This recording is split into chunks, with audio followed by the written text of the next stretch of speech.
This is a 1990 Kawasaki JS 440. It has the 440 pump. It's a rear exit, so that's sort of one good thing about it. I'm going to take this 1993 Kawasaki 650, and I've had a friend of mine who makes these plates whip up a plate. I picked that up today. Oh man, this is a mess in here. I ordered a stock 650 exhaust off of eBay. It came from Australia, and I'm in Canada, and it got here in 11 days, so that's pretty good. I'm going to throw the 650 into this. I'll try to video what I can and take you guys along for the ride, and hopefully by the end of it we can go for a ride and figure out all the things I did wrong and go from there.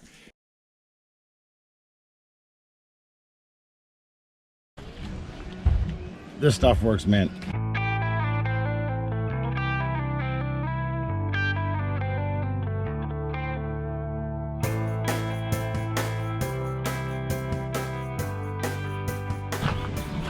Put these in here for the fuel tank. The original exhaust has a hanger on here. When it's mounted to the motor like this, the way I have to have it situated in the JS hull is, instead of it being through this mounting hole and the flange being smaller, it fits better with me if I have a larger flange here, which drops the exhaust down lower so there's clearance. But what I'm doing now is drilling my own hole here. I'll tap it, thread it, and throw a new bolt in and something to clamp this to. So I'll catch up with you in a second.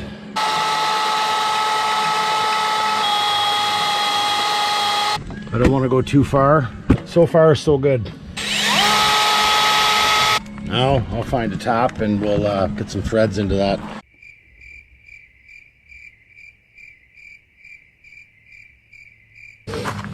So I got this rubber bushing that I found, but it does fit perfectly inside this.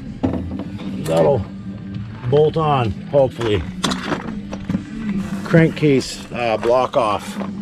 I don't know if you can see down in there. I took this engine apart to put new oil seals in it.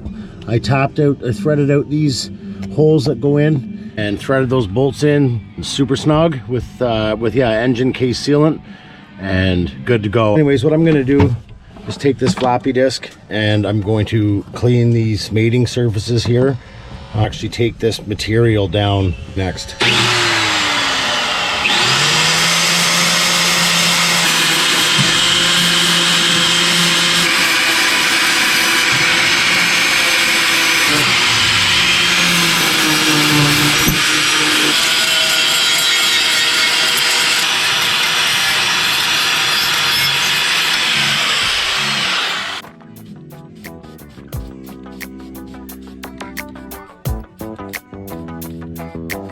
Next, we're going to take this stock 650 pipe.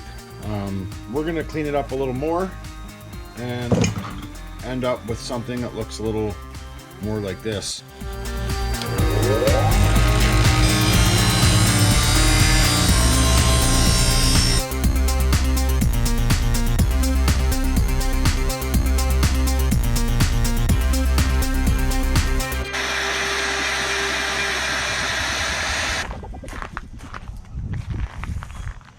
Oh, we got a little bit of purple on it.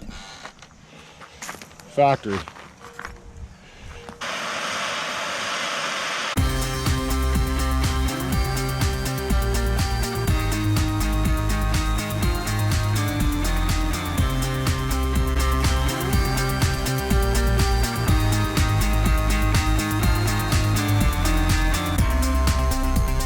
Now, this is where I'm going to wrestle. Try to line the coupler up when you drop it in. You want to check the edges on these. Usually you can tell the side it's rotating on, and there's usually a little bit of a indent where it's compressing. This one seems to be all right.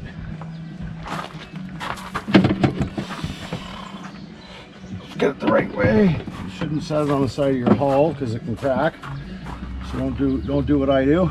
All right, I just cut my hand again. I felt that. Set this here. And then Ah, I always cut myself. What's gonna happen here? This needs to be tilted. And there we go. Did it.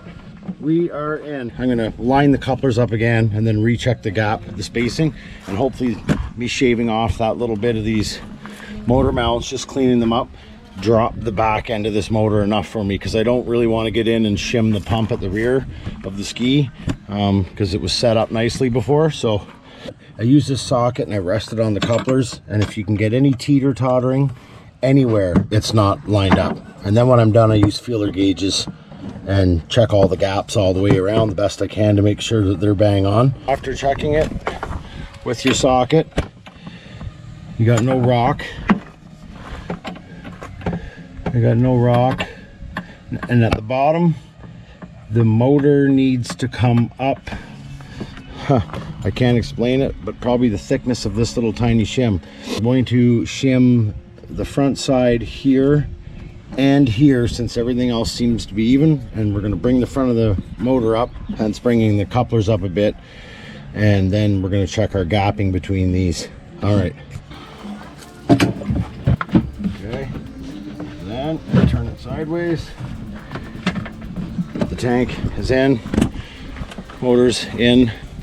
I've made a bracket here for my throttle cable to go straight up to my carb here. Use the original choke, original 440/550 choke.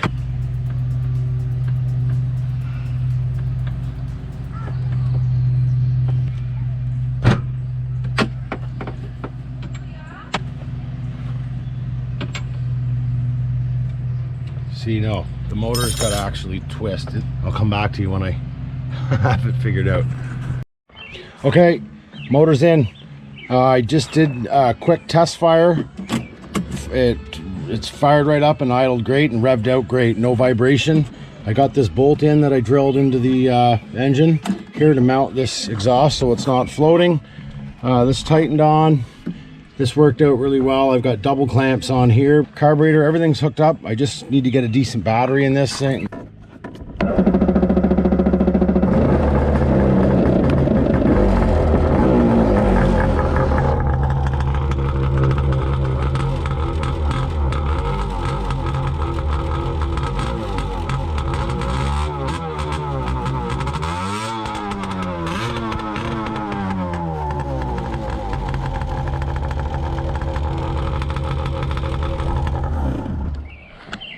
Okay, all loaded up, ready to go to the lake. Brought some tools, a little bit of extra fuel to dump in the carb if I need to prime it, and my homemade dolly with ride lawnmower tires.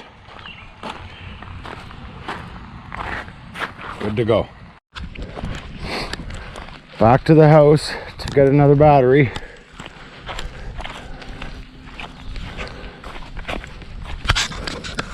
With my daughter's Crocs on. I need to borrow the battery out of this.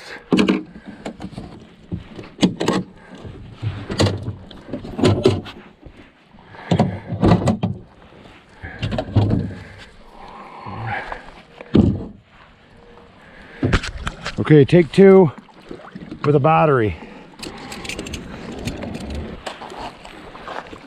The camera on my chest. I don't know if this is gonna,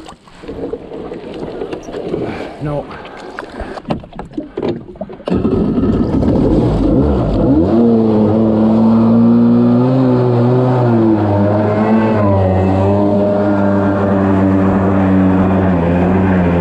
Okay, we're gonna warm it up.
man, great. Little dead spot in the throttle, like down if you slow down, it kind of wants to cut out a tiny bit. But I mean, that carburetor's probably been sitting maybe for 3 years, so. I got my bra. Awesome. What do you think, Meek? Is it faster than the old one with the old motor? Success, dudes.